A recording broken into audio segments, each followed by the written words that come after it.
আসসালামু আলাইকুম এভরিওয়ান।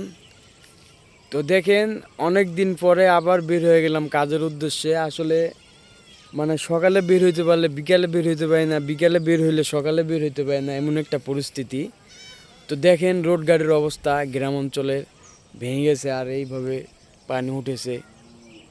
মানে বর্ষায় ডুবে যাচ্ছি আমরা এক কথায়। এত পরিমাণ বৃষ্টি, এখনও বৃষ্টি হচ্ছে, গুড়া গুড়া বৃষ্টি হচ্ছে। দেখেন বাচ্চা কাচ্চারা এদিকে মাছ ধরতেছে।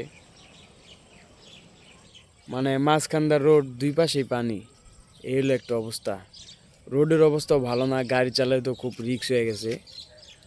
তো সবাই আমাদের জন্য একটু দোয়া করবেন। তো আরও 3-4 দিন নাকি বৃষ্টিপাত হবে। তো সবাই আমাদের জন্য বেশি বেশি দোয়া করবেন। দেখেন কি অবস্থা বৃষ্টিতে, চারোদিকে শুধু পানি।